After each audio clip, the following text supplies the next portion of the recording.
नमस्कार दोस्तों, मैं अभिषेक आप सबका एसएससी अभिनय में इस पर स्वागत करता हूं। और कैसे हैं आप लोग? टीयर 1 का एग्जाम आपका हो चुका है, अब टीयर 2 की तैयारी चल रही है और उम्मीद करता हूं कि मैं जो बच्चे भी एग्जाम दे के आए उन सब बच्चों का टीयर 1 निकले और हम टीयर 2 की तैयारी अच्छे से करें और आप लोग इस बार एक जॉब लें।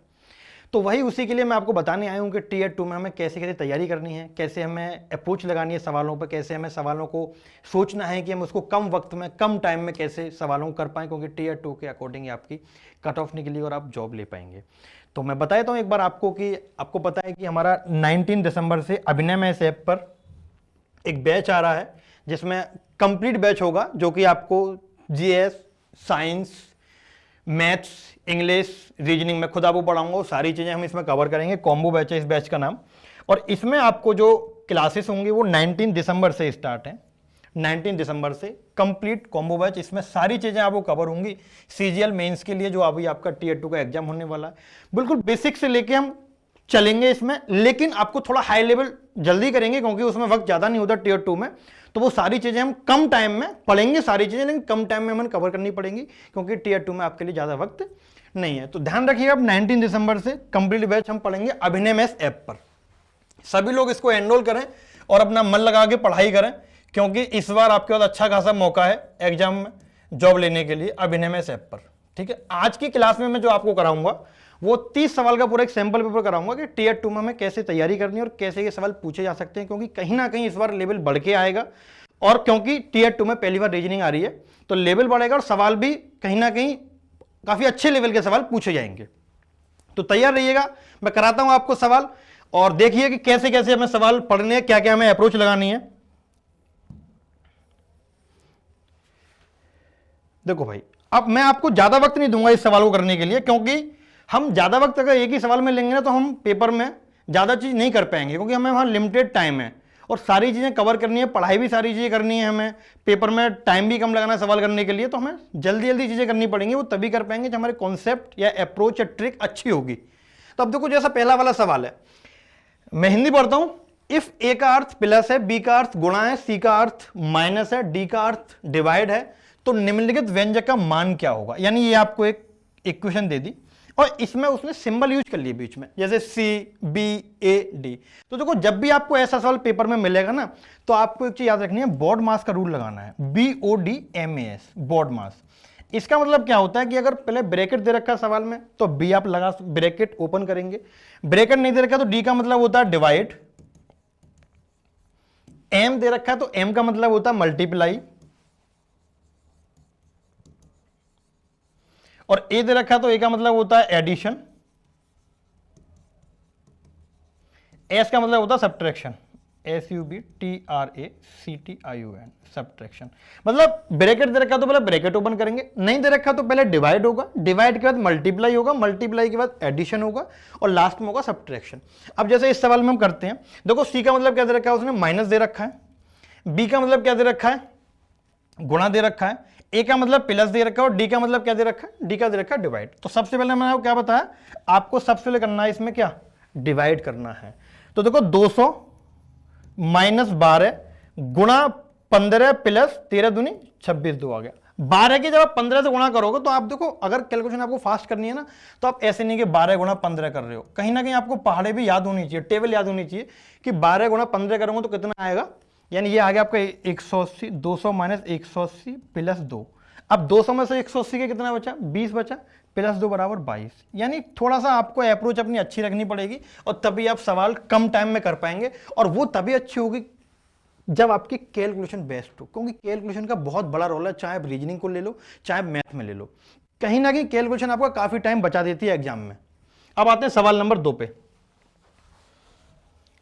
अगर किसी बच्चे को कोई भी क्वेरी हो, कुछ भी पूछना हो, तो उसके लिए हमने एक नंबर दिया हुआ है इसमें नीचे, आप कॉल कर सकते हैं इस नंबर पे या व्हाट्सएप भी कर सकते हैं। ये नंबर आपके लिए हेल्पलाइन नंबर है, आप कोई भी कुछ क्वेरी हो, कोर्स के रिगार्डिंग हो या कुछ भी हेल्प चाहिए तो आप इस पे कॉल या व्हाट्सएप कर सकते हैं, आपकी हेल्प जरूर होगी। अब सवाल 2 पे आते हैं। देखो, कोडिंग डिकोडिंग के सवाल आपके एग्जाम में बहुत सारे पूछे जा रहे हैं और कठिन से कठिन सवाल पूछे जा रहे हैं। आप चाहे टीयर 1 को ले लें, अभी आपके सीपीओ का एग्जाम हुआ, एक एक पेपर में कई कई सवाल दे रखे हैं कोडिंग डिकोडिंग के। टीयर 1 में भी कठिन सवाल आए तो टीयर 2 में और लेवल बढ़ेगा तो और सवाल कठिन आएंगे, वो सारी चीजें हम कवर करेंगे एक एक करके। अब देखो, जैसे ये सवाल है कि किसी भी हम कोडिंग में भाषा में केक को बोलते हैं 6। अब देखो इसमें केक से हम 6 ना कई सारे तरीके से निकाल सकते हैं, वो हमें सारी चीजें सीखनी है और हमें लगानी भी है अप्रोच। जूस का मतलब दे रखा है 7, तो उसी कोडिंग के अकॉर्डिंग हमें जग का निकालना है। अब देखो इसमें हम क्या करेंगे, सबसे पहले केक दे रखा है, जैसे केक बराबर दे रखा है हमें 6, तो मेरे दिमाग में क्या आएगा सबसे पहले, यार इसमें लेटर भी कितने दे रखे हैं, 1 2 3 4, 4 लेटर हैं और 4 से 6 आ रहा है, यानी +2 हो रहा कहीं ना कहीं। तो जो +2 है ना, वो पता क्या क्या हो सकता है कि या तो हमने कोई नंबर ऐसे ही +2 कर दिया, ठीक है, या फिर वो हो सकता है वॉवेल को हमने +2 कर दिया। अगर वॉवेल भी नहीं है, हो सकता है कॉन्सोनेंट को +2 कर दिया। वो हम देखेंगे कि सवाल में क्या दे रखा है, कॉन्सोनेंट दे रखा है, वॉवेल दे रखा है, या सिंपली कोई नंबर हमने ऐड कर दिया। जैसे इसमें कितने वॉवेल हैं, 4 तो टोटल लेटर हो गए, 1 2 इसमें वॉवेल हैं, 6 आ गया। अब आप लोग कहेंगे सर इसमें कॉन्सोनेंट भी 2 हैं, मैं कॉन्सोनेंट ऐड करूंगा। मैंने कहा बिल्कुल आपकी बात ठीक है, तो मैं चेक करूंगा कि इस पे जूस वाले वर्ड में क्या दे रखा है। इसमें कितने लेटर हैं, टोटल 5 लेटर हैं। इसमें वॉवेल कितने हैं, 1 और 2, +2 बराबर 7 आ गया। यानी कि हमने वॉवेल को ऐड किया, अगर कॉन्सोनेंट ऐड करते तो 5 + 3 यहाँ पे 8 होना चाहिए था। अब जग निकाल लेंगे, जग में कितने लेटर हैं, 3 लेटर हैं। वॉवेल कितना है इसमें, एक वॉवेल है, +1 बराबर 4, इसका सही आंसर आ गया। मैं लिख देता हूं एक बार, इसको हम लिखेंगे नंबर ऑफ लेटर, यहां लिख देता हूं number of letter plus number of vowel. देखो कोडिंग डिकोडिंग के सवाल में बहुत सारे लॉजिक के सवाल पूछे जा रहे हैं आपके एग्जाम में, और कठिन से कठिन सवाल पूछे जा रहे हैं। जब मैं आपको भी कराऊंगा टियर 2 में कोर्स, तो आप देखना उसमें कि कैसे के सवाल एग्जाम में पूछे गए। कुछ आपको PYQ भी कराऊंगा, कुछ उसमें और सवाल कैसे पूछे जा सकते हैं, या फिर कुछ सवाल टियर 1 में नए आए हैं, उनको हम कैसे आगे देख सकते हैं कि ऐसे सवाल पूछा जाएगा या ऐसा सवाल पूछा जा सकता है। वो सारी चीजें हम कवर करेंगे और बहुत अच्छी तरह करेंगे, ठीक है। अब आते हैं सवाल नंबर 3 पे। देखो सवाल नंबर 3 है वो कितना बड़ा दे रखा है, जबकि पता है इतने की कोई जरूरत नहीं है, ये आपके CPU में आया हुआ सवाल था। अब खुद देखो कितना लंबा चौड़ा सवाल दे रखा है, जबकि इसकी कोई जरूरत नहीं है। सिंपली इसका सवाल का मतलब क्या है, मैं आपको समझा देता हूं। देखो क्या मतलब है इस सवाल का, क्योंकि ये आप अगर सवाल को समझ गए ना कि एग्जैक्ट सवाल ने पूछा क्या है, तो आपको ऊपर उसकी लाइन पढ़ने की जरूरत नहीं है, क्योंकि वो भी कहीं ना कहीं आपका टाइम वेस्ट करती है। जैसे कि इस सवाल में ले लो आप, 4 लाइन इंग्लिश में दे रखी होंगी, 4 हिंदी में दे रखी होंगी, और टाइम वेस्ट है। आपको सिंपल सवाल में समझना है कि यार ये हमें क्या दे रखा है। कुछ लोगों को नहीं दिख रहा होगा ये नंबर, मैं थोड़ा सा इसको बड़ा करूंगा क्योंकि इसको एक पढ़ के बता देता हूं। देखो क्या लिखा है, ये लिखा हुआ उस सेट का चयन करें जिसमें संख्या उसी तरह संबंधित है जैसे निम्नलिखित सेटों की संख्या, यानी ये जो दे रखी है, ठीक है। ध्यान दें, संख्याओं को उनके घटक अंकों में विभाजित किए बिना, यानी जैसे 13 दे रखा है या 12 दे रखा है, आपको ये 1 और 3 अलग अलग नहीं तोड़ना। ये 13 दे रखा है तो पूरा 13 नंबर आपको यूज करना है, ये नहीं कि 1 आप अलग यूज कर रहे हैं, 3 अलग यूज करना, नहीं, सिंगल नंबर यूज करना है आपको। बिना पूर्ण संख्याओं पर संचालन किया जाना चाहिए। उदाहरण के लिए भी दिया इन्होंने, जैसे 13 दे रखा नंबर, तो 13 पर संचालन जैसे 13 को जोड़ना, घटाना, गुणा करना आदि किया जा सकता है। 31 को 1 और 3 में तोड़ना, ये 31 ये 13 आएगा। 13 को 1 और 3 में तोड़ना और फिर 1 और 3 पर गणितीय संक्रिया करने की अनुमति नहीं है। वही बात जो मैं समझा रहा हूं आपको, 12 दे रखा है, 13 दे रखा है, या फिर 228 दे रखा है, ये आपको अलग अलग नहीं तोड़ने, पूरा नंबर यूज करना है। अब मैं आपको इस नंबर को दिखाता हूं कि इस नंबर में ऐसा क्या था और क्या आपको दिया हुआ है। इसमें थोड़ा नंबर आपको बड़ा दिख जाएगा, सवाल कट जाएगा, जरूरत नहीं उसकी कोई ऊपर। देखो सवाल क्या दे रखा है आपको, सवाल उन्होंने ये दिया है 6 12 2 to 8, ये आपको अलग रिश्ता बनाना है। इनमें क्या लॉजिक लगा हुआ है, 8 3 5 1 5 में क्या रिश्ता लगा हुआ है, ये आपको अलग चेक करना है। दोनों में जो सेम लॉजिक लगेगा, ये लॉजिक भी सेम लगना चाहिए, दोनों में जो सेम लॉजिक लगेगा वही आपको लॉजिक लगा के ऑप्शन में चेक करना है कि क्या आंसर आपका आएगा। अब देखो 6 और 12 से आपको 228 बनाना है, तो मैं कैसे पहुंच सकता हूं, मुझे ये देखना है कि हमेशा छोटे नंबर से मैं बड़े नंबर पर लॉजिक लगाऊंगा। हमेशा छोटे नंबर से मैं कोई गुणा, स्क्वायर, प्लस करके देखूंगा कि बड़ा नंबर आ सकता है। ज्यादा बड़ा नंबर है तो कहीं ना कहीं मैं गुणा करूंगा या स्क्वायर या क्यूब करूंगा। उसके करीब नंबर है तो कुछ प्लस या माइनस कर सकता हूं। अगर मैं 6 की क्यूब करता हूं तो कितना होता है, 216 आता है। कोई डाउट नहीं, आपको कोई शक नहीं, पता है 6 की क्यूब 216 आता है। हमें निकालना कितना, 228 निकालना है। सेकंड नंबर कितना दे रखा है, 12 दे रखा है, प्लस 12 कर देता हूं, कितना आ गया 228। अब करूंगा इस वाले में चेक, 8 की क्यूब कितना आता है, 512 आता है। 8 की क्यूब 8 2 64 से 512, ये क्यूब स्क्वायर में आपको रटवा दूंगा, ये कोई अलग से लिख के आपको याद करने की जरूरत नहीं है, मैं आपको कैलकुलेशन इस तरह करूंगा कि आपको खुद पर रट जाएंगी चीजें। प्लस क्या करना है मुझे, सेकंड नंबर करना है, कितना 3, कितना आ गया 515। यानी क्या लॉजिक लगा इसमें लगा कि जी फर्स्ट का तो क्यू है, फर्स्ट नंबर जो दे रखा है उसका क्यू है, प्लस सेकंड नंबर बराबर थर्ड नंबर। ये लॉजिक इसमें निकल के आया। 4 की क्यू कितना होता है, 64 होता है 4 की क्यू, प्लस 18 कर दूं कितना आना चाहिए, 82 आना चाहिए, जो कि 82 दे रखा है ऑप्शन ए।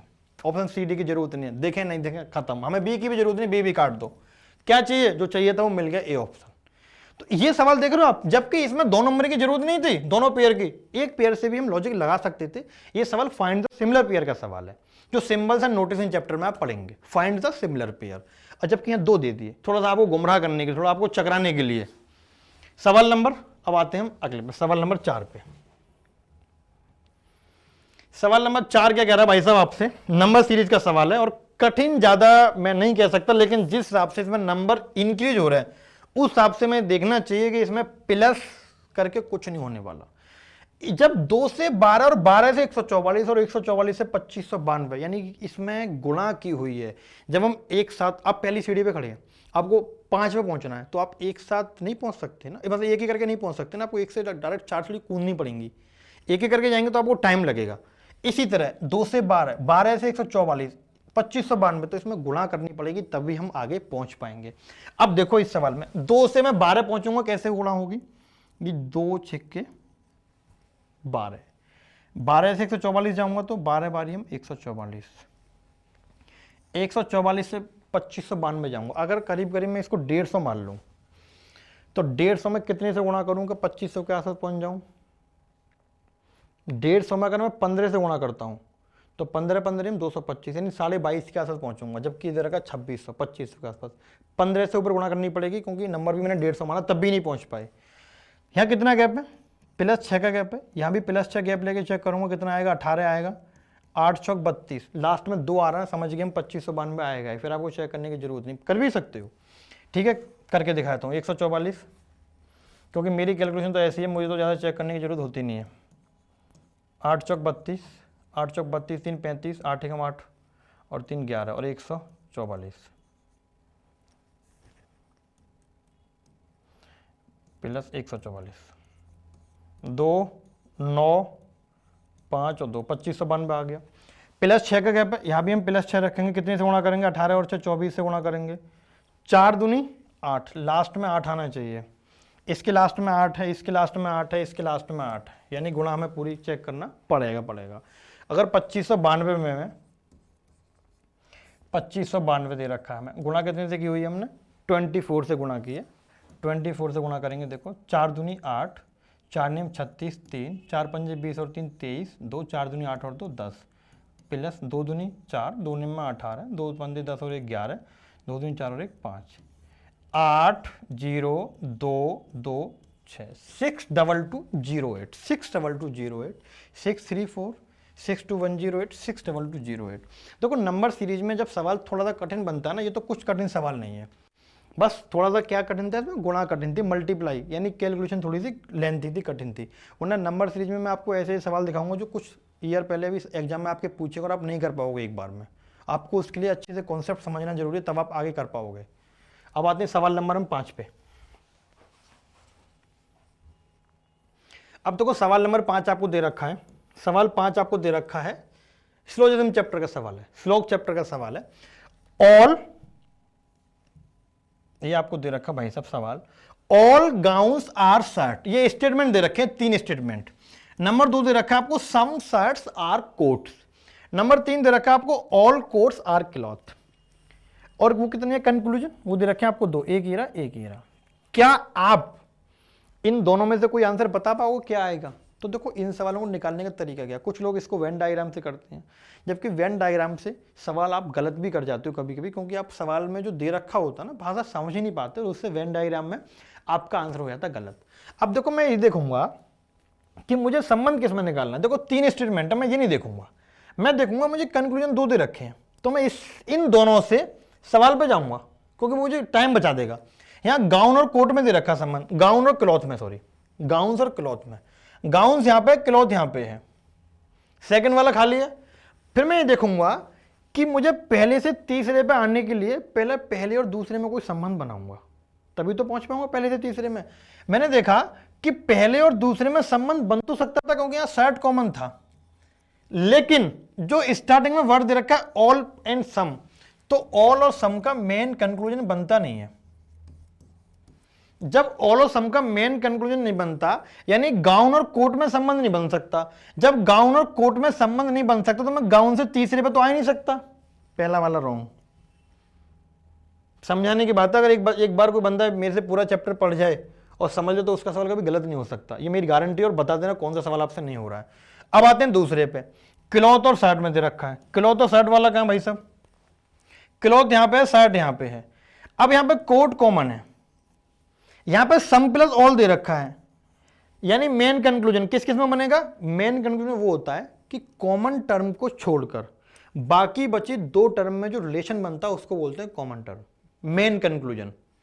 कॉमन टर्म तो ये हो गई, कॉमन टर्म को छोड़कर बाकी बची दोनों टर्म में जो रिलेशन बनेगा वो होगा मेन कंक्लूजन। यानी कि शर्ट और क्लॉथ में क्या बनेगा? अब देखो पहला स्टेटमेंट किसका है? सम का है। दूसरा किसका है? ऑल का है। यानी कि सम प्लस ऑल का जो मेन कंक्लूजन बनता है वो बनता है some. Some shirt are cloth, इसका बन जाएगा conversion some cloth are shirt. Second वाला बिल्कुल ठीक है। कौन सा ऑप्शन होगा? बी। क्योंकि जब कोई ये बताओ ये आया निकल के सम, मैं आपको एग्जांपल देता हूं, सम ए आर बी है, सम ए आर बी, तो मैं इसको ये नहीं बोल सकता सम बी आर ए होगा, सम बी आर ए। भाई ये भी तो हो सकता है। सेम यही था, सम शर्ट आर क्लॉथ निकल के आया, मैंने बोल दिया सम क्लॉथ आर शर्ट, इसलिए सेकंड वाला सही था। क्वेश्चन नंबर 6, क्वेश्चन नंबर 6 है आपका अल्फाबेट सीरीज का सवाल है, ज़्यादा कठिन सवाल नहीं है। देखो जो ये लैंग्वेज कट रही है सवाल की उसकी जरूरत नहीं आपको कोई, मैं आपको मेन चीज़ दिखाना चाह रहा हूँ सवाल क्या है, ठीक है? उसकी जरूरत नहीं आपको क्या लैंग्वेज कट रही है क्या नहीं कट रही। अब आते हैं सवाल पे, क्योंकि मेन आपका टाइम जो वेस्ट होता है ना पेपर में वो आपको ये नहीं पढ़ना कुछ भी, बस देख लीजिए ना सिंपल सवाल क्या दे रखा है, बस उसको छोड़ दो उसको। A fill in the blanks D F. अब देखो कुछ लोग इसको करते हैं पेयर बना के, जबकि इसको पेयर बनाने की कोई जरूरत नहीं है। आप इस सवाल को ऐसे भी कर सकते हो कि मैं चारों ऑप्शन में देखूं कौन सा, चारों ऑप्शन में ऐसी कौन सी पोजीशन है जो कॉमन है, और अगर कॉमन भी नहीं है ना तो मैं देखूंगा कि कहीं ना कहीं मैं ये देख लेता हूं इस सवाल में कि कोई ना कोई लेटर तो रिपीट हो रहा होगा।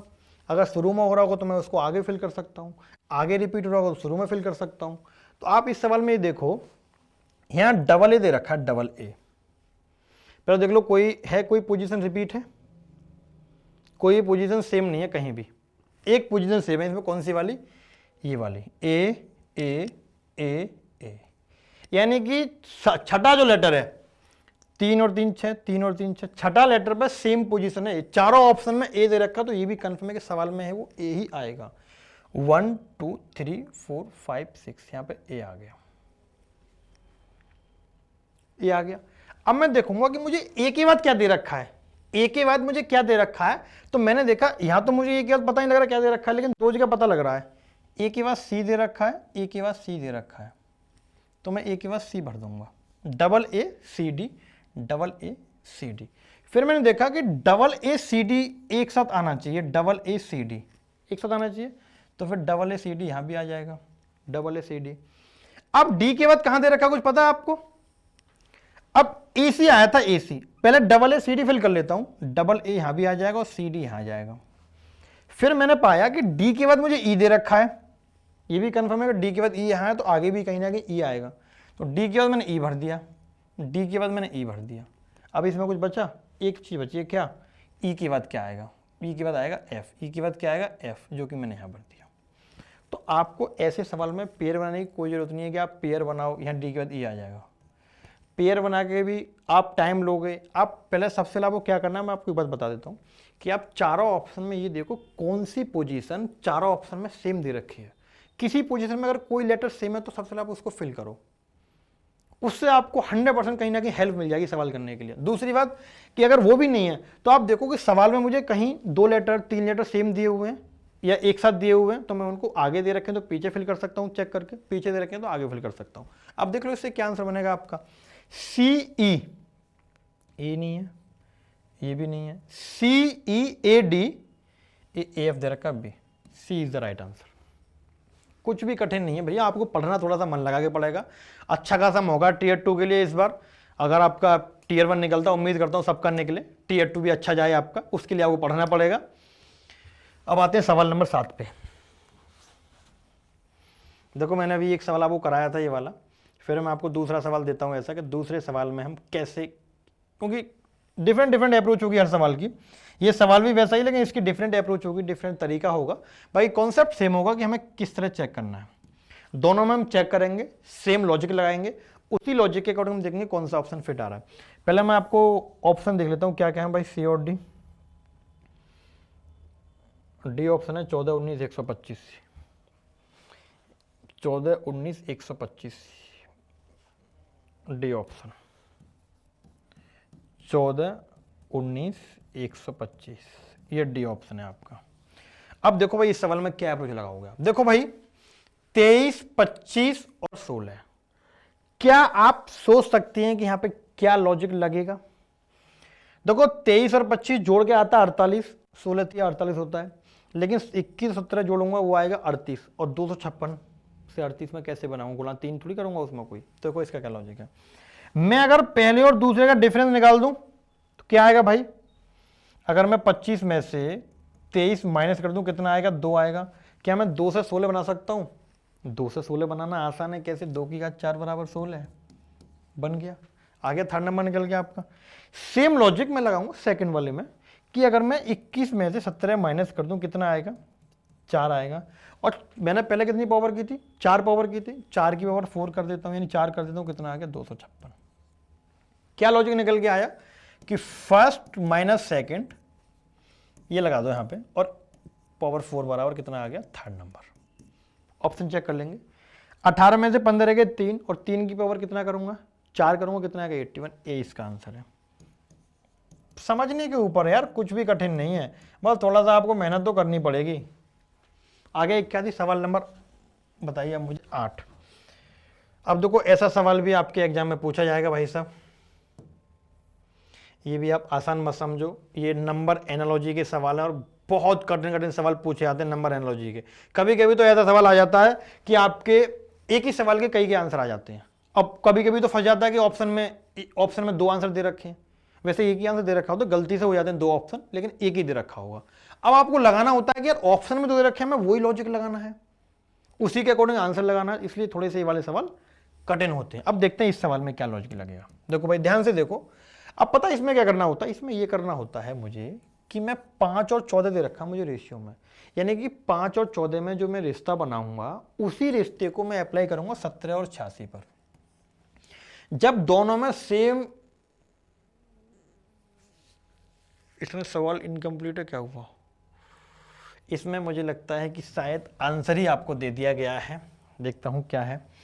वही रिश्ता मैं इसमें लगाऊंगा तीसरे वाले में, दूसरे वाले में, देख लेते हैं क्या होगा। देखो अब देखो, आप फिर भी चलो पता लगा लो क्या लगेगा, अगर मैंने किसी में आंसर भी आपको दे दिया तब भी थोड़ा पता लगाना कठिन है इस सवाल में। देखो अब मुझे, देखो इसमें जो शायद आई थिंक इसका ये आंसर यहाँ पे है या नहीं है पता नहीं है, मैं इसको अभी रफ करता हूँ, देखते हैं क्या होगा इसका आंसर। वैसे देख लेते हैं क्या आएगा, मैंने लगा दिया यहाँ पे। अब 56 सही है गलत है पता नहीं, देखते हैं अभी, क्वेश्चन मार्क। अब देखो 5 से 14 मुझे निकालना है, 5 से 14। देखो मेरे दिमाग में क्या क्या चीजें आ सकती हैं, पता है क्यों कठिन होते हैं ये सवाल, क्योंकि ना इनमें 2-3 पॉसिबिलिटी लग जाती हैं। अब कुछ लोग कहेंगे इसको कि जी मैं 5 या 15 करूंगा और -1 करूंगा।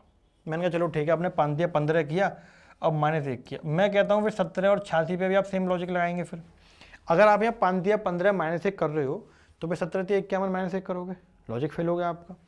5 चौक 20 करोगे, माइनस कितना करोगे, 6 करोगे। 17 चौका 68 करोगे, नहीं हो पाएगा, 86 निकालना है, तो वो क्या करेंगे, हम इसके आसपास गुणा करके देखते हैं। मैंने 5 से किया, 4 से किया, अगर मैं करता हूँ 6 से, 5 30 हो गया, कितना माइनस करना पड़ेगा मुझे, 16 माइनस करना पड़ेगा। सेम इसमें अप्लाई करूंगा, 17 छः कितना होता है 102 होगा, माइनस कितना करूंगा 16 करूंगा, आगे 86। क्या लॉजिक निकल के आया, मल्टीप्लाई 6 - 16, ये लॉजिक निकल के आया। सेम मैं इसमें अप्लाई करूंगा, 12 6 72 - 16 कितना आ गया 56 ही आया। वो आपका आंसर यहाँ पुट हो गया था, कोई बात नहीं, 56 इज द राइट आंसर। ठीक है, अब आते हैं सवाल नंबर 9 पे। सवाल नंबर 9, ब्लड रेशन। देखो भाई, ब्लड रेशन का सवाल है ये, देखते हैं क्या इसमें आप आंसर दे पाएंगे। देखो ब्लड रेशन में दो तरह के सवाल आते हैं, एक तो आते हैं पॉइंट आउट वाले सवाल, किसी को पॉइंट आउट करते हुए मैं अगर किसी के बारे में बता रहा हूँ, जो कि ये वाला सवाल दे रखा है। एक दे रखा होता है डायरेक्ट किसी के नाम से हम रिश्ता बनाते हैं कि ए बी की पत्नी है, बी का भाई सी है, सी की माँ डी है, डी के दादाजी एफ हैं, इस तरह से ये होते हैं पॉइंट आउट वाले सवाल। ये थोड़े से आपको कठिन पड़ जाते हैं, लेकिन ज़्यादा कठिन भी इनको हम नहीं कह सकते अगर आपकी सोचने की क्षमता अच्छी खासी है तो।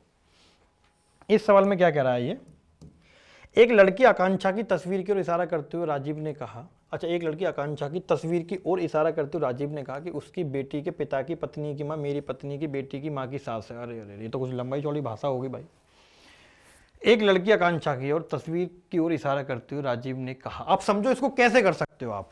मैं थोड़ा और छोटा कर देता हूँ जिससे कि आपको सवाल प्रॉपर पूरा दिख जाए। अगर मैं साइड में खड़ा हूँ तो बताओ इस सवाल की अगर आप भाषा पढ़ो क्या हो सकती है। एक लड़की आकांक्षा की तस्वीर की ओर इशारा करते हुए राजीव ने कहा, क्या कहा राजीव ने, कि उसकी बेटी के पिता की पत्नी, किसके बारे में बात कर रहा है, आकांक्षा के बारे में। देखो, उसकी बेटी आकांक्षा, राजीव ने कहा कि उसकी बेटी के पिता यानी आकांक्षा की बेटी, उसकी बेटी के पिता, बेटी के पिता कौन होंगे, इस आकांक्षा का जो पति होगा, आकांक्षा की बेटी के पिता की पत्नी की मां, मेरी पत्नी यानी अब की राजीव अलग है, राजीव की पत्नी, राजीव की पत्नी की बेटी की मां, सॉरी मां तो यही होगी इसकी, ठीक है, की बेटी की मां यानी ये खुद हो गई मां, मेरी मां की सास है, मेरी पत्नी की बेटी की मां की सास है, यानी कौन होगी, राजीव की मां होगी। समझो ध्यान से। एक लड़की आकांक्षा की तस्वीर की ओर इशारा करते हुए राजीव ने कहा कि उसकी बेटी, किसके बारे में बात कर रहा था, आकांक्षा के बारे में, आकांक्षा की बेटी के पिता, पिता कौन हो गए, आकांक्षा की जो है हस्बैंड, पिता की पत्नी ये खुद की मां खत्म हो गया। अब मेरी बात आ गई, यानी कौन, राजीव बात कर रहा था, राजीव के लिए आ गई, मेरी पत्नी, राजीव की पत्नी की बेटी की मां की सास है, कौन, आकांक्षा की मां। जब इसकी पत्नी की, हस्बैंड वाइफ है, हस्बैंड वाइफ, जब इसकी पत्नी की सास है तो राजीव की कौन हुई, वो माँ हुई कि नहीं। भाई आपकी जो सास होगी वो आपकी पत्नी की माँ होगी कि नहीं होगी, या आपकी पत्नी की सास होगी वो आपकी माँ होगी। तो इसकी पत्नी की सास थी ये, तो राजीव भी कौन होगी, माँ हो गई। राजीव और आकांक्षा कौन हो गए, इसकी माँ और इसकी माँ, ये दोनों कौन हो गए, इसके बच्चे हो गए। आकांक्षा बहन हो गई, राजीव भाई हो गया।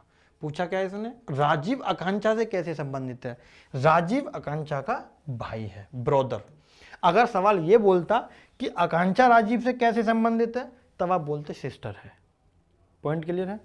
सवाल 10 पे आते हैं। भाई साहब ये सवाल बड़े कठिन है, आपसे पूछे जाएंगे एग्जाम में। फाइंड द नंबर ऑफ, अच्छा find the number of question mark.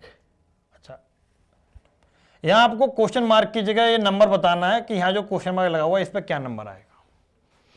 2 dice आपको पूरी दी हुई है, तीसरी डाइस में क्वेश्चन मार्क दे दिया कि यहाँ पे क्या नंबर आएगा। इसको करने का तरीका थोड़ा डिफरेंट है, मैं आपको पूरा बता देता हूँ, एक बार आप अच्छे से देखिएगा। सबसे पहले हम ऐसे सवालों में क्या करते हैं, जो पहली डाइस है, दूसरी डाइस है और तीसरी डाइस है। सबसे पहले हमारा जो इस समय में लिखना है, जो लॉजिक लगाना है वो ये लगाना है कि जो शुरू की 2 डाइस है ना, उन दोनों डाइसों में तो मुझे तीनों सरफेस में नंबर दिख रहे हैं।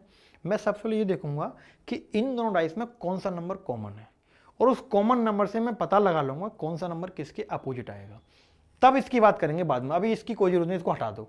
अब पहली और दूसरी डाइस से मैं आपसे ये जानना चाहूंगा कौन सा नंबर किसके अपोजिट आएगा। देखिए, देखो आप देखोगे इसमें हमें क्या नंबर कॉमन दिख रहा है, ये 2 दिन हटा दो।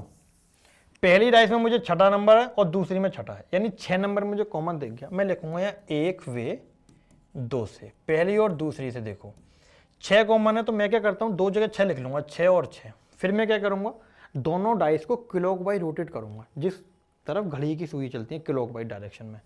6 के बाद 3 आया और 3 के बाद 1 आया, ठीक है। यहाँ 6 के बाद 2 आया और 2 के बाद 4 आया, लिख लिया। अब मैंने आपसे बोला भाई कौन सा नंबर किसके अपोजिट है, आप बोले सीधे जी 1 के अपोजिट तो 1 4 आ गया और 4 के अपोजिट 1 आ गया, दोनों एक दूसरे के अपोजिट होंगे। ये 3 के अपोजिट 2 आ गया, 2 के अपोजिट 3 आ गया। अब 6 के अपोजिट 6 थोड़ी होगा, क्या नंबर बचा 6 के अपोजिट 5 बचा। अब हम क्या करेंगे, अब आया नेक्स्ट स्टेप हमारा, जो मेन स्टेप है वो ये स्टेप है कि तीसरी जो डाइस है उसमें ऐसा कौन सा एक नंबर है, जो 2 नंबर दे रखे हैं, ये श्योर होगा कि उसमें एक नंबर पहली या दूसरी डाइस में आपको दिख रहा होगा। यहां पे जो हमें एक नंबर दिख रहा है, ये एक नंबर पहली डाइस में कॉमन है। अब मैं जाऊंगा पहली व तीसरी से। अब मैं जो इस डाइस में लॉजिक लगाऊंगा ना, क्लॉकवाइज लगाऊं चाहे एंटी क्लॉकवाइज लगाऊं, वो सेम मुझे इसमें अप्लाई करना पड़ेगा। अगर मैं पहली डाइस की बात करूं तो देखो 1 के बाद 6 आ रहा है, 6 के बाद 3 आ रहा है, मैंने क्या कर दिया क्लॉकवाइज रोटेट कर दिया, 1 के बाद 6 और 6 के बाद 3। अब मुझे एक बात बताओ, मैं 1 के बाद 6 कहां पे लेके आऊं। अब कुछ लोग क्वेश्चन मार्क की जगह 6 कर रहे होंगे, लेकिन हमें यह भी पता होना चाहिए कि 5 के अपोजिट 6 ऑलरेडी आ चुका है, फिर हमें अपोजिट निकालने का फायदा यही तो होगा, हम ये पता लगा लेंगे इसमें कौन कौन से नंबर नहीं आ सकते। देखो 5 के अपोजिट 6 यहां पे आ गया, नीले पेन से लिख देता हूं, 5 के अपोजिट 6 यहां पे आ गया, और 1 के अपोजिट क्या था 4 था, वो 1 के अपोजिट 4 इधर चला गया, यानी कि 4 और 6 तो आ ही नहीं सकते, तो 4 काट दो और 6 काट दो, 4 और 6 तो कट गए भाई, क्योंकि 1 के पीछे 4 आ गया और 5 के पीछे 6 आ गया। आंसर या तो 2 होगा या होगा 3। अब क्या करेंगे, देखो मैंने क्या बताया आपको कि जो हम इसमें लॉजिक लगा रहे हैं, अगर इसमें क्लॉकवाइज रोटेट कर रहे हैं तो इसमें भी हमें क्लॉकवाइज रोटेट करना पड़ेगा, एंटी क्लॉकवाइज घुमा रहे हैं तो एंटी क्लॉकवाइज घुमाना पड़ेगा। हमने इसमें कैसे घुमाया, 1 के बाद 6 और 6 के बाद 3, यानी क्लॉकवाइज हमने रोटेट किया। अब सेम मैं इसमें करूंगा, 1 के बाद 6 मुझे यहां दे रखा है, 6 के बाद 3 का आएगा, वो यहां आ जाएगा 3। 1 6 आया था आपके 5 के अपोजिट, 3 मुझे फाइंड हो गया डायरेक्ट क्लॉकवाइज घुमाने से। आंसर क्या आया 3। कुछ लोगों को डाउट आ रहा होगा 2 आएगा, पता लग गया ना 3 कैसे आया, 1 के बाद 6 और 6 के बाद 3, क्योंकि हमने जो ये नंबर लिए ना 163 या 631 जो पहले लिए थे, ये तीनों एडजेसेंट सरफेस होती हैं, पास वाली सरफेस, तीनों जो पास सरफेस हैं वो हम तीनों लेते हैं। वही हमने लॉजिक लगाया पहली में, वही लगाया तीसरी डाइस में। क्या आंसर निकल के आया इसका 3। ऐसे सवाल आपके एग्जाम में आजकल पूछे जा रहे हैं। सवाल नंबर अब आते हैं 11। अच्छा 11 नंबर सवाल ने, ये वो है जो मैंने अभी आपको बताया था ना कि अभिनय में पे हमारा कोर्स आ रहा है, वो कंप्लीट बेस्ड था, जो आप 19 दिसंबर से अभिनय में पर ले सकते हैं। ये मेरा सिंपल रीजनिंग का बैच है, अगर कोई बच्चा रीजनिंग भी लेना चाहे तो उसको इंडिविजुअल रीजनिंग का भी बैच है। बाकी आप अगर कंप्लीट बैच लेंगे तो उसमें आपको सारी चीज़ें, सारे सब्जेक्ट की क्लासेस होंगी, जो 19 दिसंबर से स्टार्ट है मेंस के लिए, टियर 2 के लिए, सीजीएल मेंस के लिए। ठीक है भाई, क्लियर है। अब आते हैं हम सवाल नंबर 11 पे। अब देखो सवाल 11 आपका मिसिंग नंबर का सवाल है। इसमें भी आपके बहुत कठिन सवाल आपके एग्जाम में पूछे जाते हैं मिसिंग नंबर से। जो मैं आपको बताऊं, कुछ कठिन सवाल आते हैं, नंबर वाले सवाल बहुत कठिन आते हैं, नंबर सीरीज से बहुत कठिन सवाल आ सकता है आपके एग्जाम में, मिसिंग नंबर में आ सकता है, एनालॉजी चैप्टर है उसमें से कठिन आ जाएगा सवाल, सिंबल्स नोटेशन में से कठिन आ जाएगा।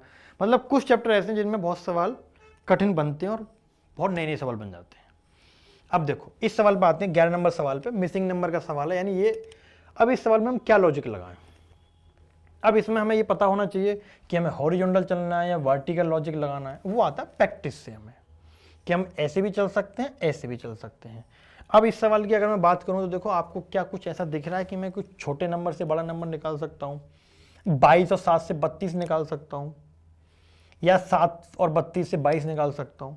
जब हम कुछ 1-2 बार देखेंगे लॉजिक लगा के सोच के कि हाँ ऐसा लग पा रहा है, नहीं लग पा रहा, क्योंकि जब आप बहुत सारे कॉन्सेप्ट समझ लोगे, सवाल कर लोगे, तो आपको खुद पे कुछ सवाल देखते समझ जाता होता है कि मुझे हॉरिजॉन्टल लॉजिक लगाना है, वर्टिकल लगाना है। ये भी आपके एग्जाम में आया हुआ सवाल है। अगर मैं 22 और 32 जोड़ दूं तो कितना आएगा, 22 और 32 अगर मैं जोड़ दूं तो कितना आएगा, 54 आ गया। 54 का 18 से रिश्ता बन सकता है, गुणा 3 करके। क्या लॉजिक निकल के आया कि मुझे फर्स्ट नंबर और थर्ड नंबर मुझे ऐड करना है, और उनका जो सम आएगा वो किसके बराबर होगा, सेकंड नंबर मल्टीप्लाई 3। 32 और 40 कितना जोड़ के होगा? 72 हो जाएगा, गुणा 3। अब गुणा 3 करके मुझे कितना निकालना है? 15 निकालना है। साथ में कितना जोड़ूंगा 15 आ जाए? 8। सवाल कुछ किसी सवाल में नहीं होता, कुछ में कुछ कठिनाई नहीं होती। आपकी अप्रोच सही होनी चाहिए, आपकी कैलकुलेशन अच्छी होनी चाहिए, आपके कॉन्सेप्ट क्लियर होनी चाहिए। आप किसी भी सवाल को कर सकते हैं। आप फंसते कहाँ हैं? मैंने 1000 सवाल की प्रैक्टिस लगा ली है, मैंने ये वाली बुक कर ली है, वो रट लिया आपने। नए सवाल आप तभी कर पाओगे क्योंकि पेपर में जरूरी नहीं है आपने जो सवाल पढ़े हैं वही आपके सवाल आएंगे। वो नए सवाल आप तभी कर पाओगे जब आपने अपने कॉन्सेप्ट क्लियर किए, आपने चीज़ों को समझा है कि मुझे इस फॉर्मूले पे कैसा भी सवाल आता है, इस कॉन्सेप्ट पे कैसा भी सवाल आता है तो मैं कर लूंगा उसको। ठीक है, क्योंकि जरूरी नहीं है आपके एग्जाम में सेम सवाल आ जाए। अब आते हैं काउंटिंग फिगर पे, सवाल नंबर 12। देखो भाई, सवाल नंबर 12 में क्या होगा भाई साहब? आपसे पूछा है ट्रायंगल कितने होंगे त्रिभुज, यानी 3 भुजाओं से घिरी हुई आकृति कितनी होंगी इस सवाल में। सबसे पहले हमें पता होना चाहिए कि अगर कोई ऐसा फिगर है तो मैं कह सकता हूं इसमें एक ट्रायंगल बनेगा। अगर मैंने एक लाइन और खींच दी तो आप कितना कहेंगे? 2 ट्रायंगल बनेंगे? नहीं, अब 2 नहीं बनेंगे। पहले एक था, हमने एक लाइन बीच में जब खींच दी, ऊपर से लेके हमने इसके बेस पर टच कर दी, तो अब इसमें एक ट्रायंगल नहीं बढ़ जाएंगे ट्रायंगल।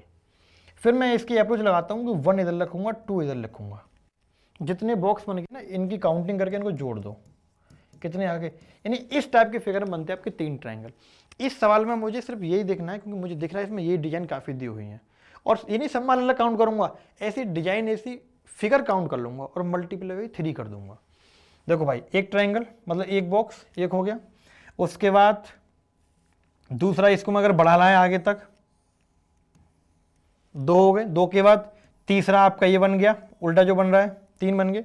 चौथा आपका ये बन गया, ठीक है, और 5वां आपका ये बन गया ऊपर तक। यानी कि 5 फिगर हमें ऐसी दी हुई हैं जिनमें मल्टीप्लाई 3 कर सकता हूं। कितने हो गए डायरेक्ट? 5 कितना आ गया? 15। यानी 15 ट्रायंगल तो हमारे ये आ गए भाई साहब।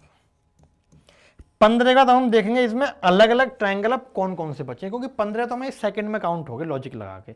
अब इनके अलावा भी कुछ सिंगल ट्रायंगल होंगे, कुछ सिंगल और इन जंक्शन को इनको मिला के जो लॉजिक से लगाए हैं इनको मिला के एक जंक्शन बनेगा, वो भी ट्रायंगल में काउंट करने पड़ेंगे। जंक्शन में आप अक्सर गलती कर देते हो, देखना इस सवाल में कौन कौन से जंक्शन बनेंगे। देखो 15 आ गए। क्या हमने ये वाला काउंट किया?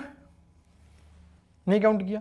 क्या हमने साथ में ये वाला काउंट किया? अभी नहीं काउंट किया। 2 हो गए, 3, 4, 5, 6 हमारे ये हो गए। और भी कोई बन रहा है इसमें?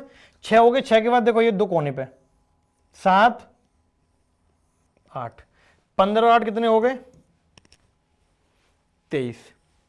और तो इसमें कुछ नहीं बन रहा अभी। देखो 15 हमने काउंट किए पहले, 1, 2, उसके बाद 3, 4, 5 या 15। 15 के बाद क्या हुआ? 1, 2, 3, 4, 5, 6, 7, 8 हमारे काउंट हो गए। उसके बाद हमने क्या किया? 15, 8 कितने हो गए? 23 हो गए। अब मैं आपको बताता हूँ ग्रीन पेन से। अब हमें इसमें कौन कौन से जंक्शन देखो देखने हैं। देखो सबसे पहले हमारा एक ये वाला बन गया,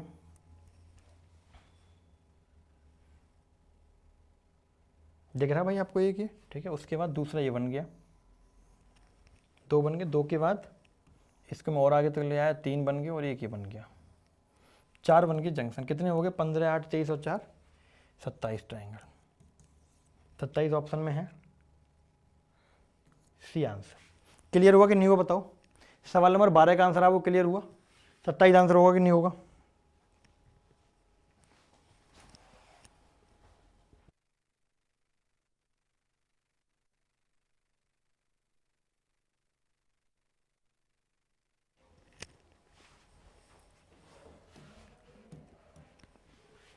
एक बार देख लेते हैं। देखो मैं दोबारा समझा देता हूँ अगर किसी को इश्यू है तो। देखो सबसे पहले हमने क्या किया कि इस वाले फिगर में कितने ट्रायंगल बनते हैं? 3 बनते हैं। अब खुद देखो आप, देखो एक हमारा ये वाला हिस्सा था, 1, 2, ठीक है। 2 के बाद तीसरा उल्टा बना ये वाला, 3 हो गए। 3 के बाद 4, 4 के बाद 5 हमारा ये बन गया। 5 मैंने कितना कर दिया? 15। कुछ लोगों को समझ में नहीं आया, मैं दोबारा बता देता हूँ। 5 कितने हो गए? 15 हो गए। 15 का तो मैंने क्या किया, अब मैं इसको रफ कर देता हूँ, दोबारा आपको समझाता हूँ, ठीक है। 15 के बाद कुछ लोगों को समझ किया कि नहीं आ रहा। 15 के बाद मैंने क्या किया, अब मैं ये देखूंगा कि 15 के मैं जो लॉजिक लाए उनके अलावा और कौन कौन से ट्रायंगल बचे। तो देखो सबसे पहले 1 1 2 3 4 5, देखो अब 1, ठीक है। अब देखो सेम मैंने इसको ही ऊपर तक बढ़ाया, 2 बन गए, 2 के बाद 3, 1 ही बन गया, 4 5 6 7 और 1 8, यानी 8 हमारे 15 शुरू में थे, 8 ही आए, कितने हो गए 23 हो गए। 23 के बाद मैंने क्या किया, अब मैं देखूंगा इनके अलावा कौन कौन से ट्रायंगल और बचे हैं। तो देखो भाई, हमने ये वाला काउंट नहीं किया, एक ट्रायंगल ये वाला काउंट नहीं हुआ, उसके बाद दूसरा ये काउंट नहीं हुआ, 2 हो गए, 2 के बाद 3 और 1 आपका हो गया ये। तो कितना आंसर आ गया इस सवाल का, 15 8 23 और 4 27 इज द राइट आंसर। ठीक है, अब आते हैं नेक्स्ट सवाल पे, सवाल नंबर 13 पे।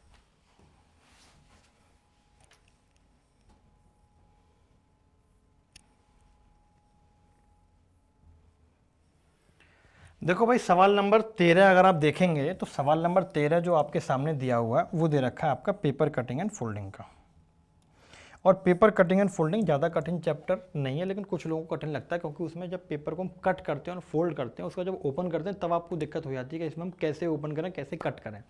सबसे पहली बात तो कि जिस साइड हम जब कट करते हैं ना, इसको सबसे पहले फोल्ड करते हैं, फोल्ड करने के बाद जब कट करते हैं तो हमें ये देखना है कि लास्ट में हमने जैसे फोल्ड किया था ना, उसके जस्ट अपोजिट ओपन करेंगे, सेम डायरेक्शन में नहीं। जैसे हमने फर्स्ट टॉप से बॉटम फोल्ड किया, तो जब मैं इसको काटने के बाद ओपन करूँगा तो बॉटम से टॉप तक ओपन करूँगा। जैसा कि इस सवाल में देखो, ये पहला वाला फिगर ये था, कोई पेपर दे रखा है आपको ये वाला, ठीक है। हमने इसमें क्या किया, यहाँ पे ऊपर से नीचे फोल्ड किया, नीचे से ऊपर फोल्ड कर दिया, फोल्ड हो गया। कितना पेपर बचा हमारे पास, इतना पेपर बचा। फिर मैंने क्या किया, लेफ्ट से राइट में फोल्ड कर दिया, अब इतना पेपर बचा। अब मैंने क्या किया, इसमें 2 कट लगा दिए, एक तो ट्रायंगल कट लगा दिया, ठीक है, एक ये वाला कट लगा दिया। अब सबसे पहले मैं क्या करूंगा, मैंने इसके पहले कैसे फोल्ड किया था, लेफ्ट से राइट। अब मैं राइट से लेफ्ट इसको ओपन करूंगा, यानी इधर इसको ओपन करूंगा, तो ये ट्रायंगल जो कि तो रहेगा, ये जो कट है सीट, ये उल्टा सी बन जाएगा, इधर बन गया भाई, ठीक है। अब देखो यहां जो बना ट्रायंगल सेम दे रखा है। अब इससे पहले मैंने कैसे किया था, ऊपर से नीचे फोल्ड किया था और नीचे से ऊपर फोल्ड किया था, यानी कि मैं इनको अलग अलग ओपन करूंगा। अब मैं जब इसको ऊपर ओपन करूंगा तो ये जो ट्रायंगल ये वाले दे रखे हैं, ये उल्टे हो जाएंगे कि नहीं हो जाएंगे, इस तरह हो जाएंगे। बात क्लियर है। अब ट्रायंगल आपके बन जाएंगे ऐसे उल्टे, उल्टे ट्रायंगल बन गए। इसमें दोनों में सीधे दे रखे हैं, ये वाला ऑप्शन काट दो। इनमें दोनों में सीधे दे रखे हैं, ये ट्रायंगल, ये ऑप्शन काट दो। इनमें कट नहीं लगाया, ये काट दो, बचा कौन सा, B option. Paper cutting, folding, water, mirror image, ये पता ऑप्शन से हो जाते हैं, इनमें आपको ज़्यादा दिमाग लगाना नहीं होता। 1-2 पॉइंट ऐसे पकड़ो जो हर ऑप्शन में डिफरेंट हो, उसी से आंसर आपका निकल के आ जाता है। सवाल नंबर बताइए आप मुझे नेक्स्ट, 14 नंबर सवाल। 14 नंबर सवाल आपका है डायरेक्शन चैप्टर का। इसके लिए मैं आपको बता देता हूं, देखो कैसे करेंगे हम। सवाल नंबर 14 में एक व्यक्ति उत्तर पूर्व दिशा में फेस करके खड़ा है। पहले वे 45 डिग्री दक्षिणावर्त घूमता है, यानी क्लॉकवाइज रोटेट होता है। देन फिर से 90, फिर इसके बाद 3 बार 45 डिग्री क्लॉकवाइज घूमता है। फिर वह 90 डिग्री एंटी क्लॉकवाइज घूमता है वामावर्त, और अंत में फिर से 90 डिग्री एंटी क्लॉकवाइज घूमता है। जब भी आपको ऐसा सवाल आए, आप ये ना हो कि ये बना रहे हैं और आप बार बार 45 डिग्री घुमाना है, फिर 90 घुमा रहा है, उससे आपको कन्फ्यूजन हो रहा है। आप क्या करें, जितनी बार भी सवाल में वो घुमा है डिग्री, उनको जोड़ लें आप। 45 डिग्री क्लॉकवाइज यहां लिख लिया मैंने,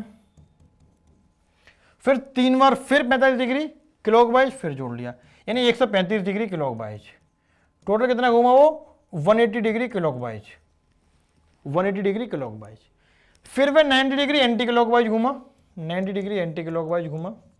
अंत में फिर से 90 डिग्री एंटी क्लॉकवाइज घूमा। कितना आ गया, 180 डिग्री एंटी क्लॉकवाइज। अब 180 डिग्री घुमा वो क्लॉकवाइज, 180 डिग्री घुमा एंटी क्लॉकवाइज। भाई जब सेम एंगल है तो घुमा ही कहां, एक बार 180 इधर घूम गया, फिर एक बार इधर घूम गया, वहीं क्यों खड़ा है वो, तो ये दोनों कट जाएंगे।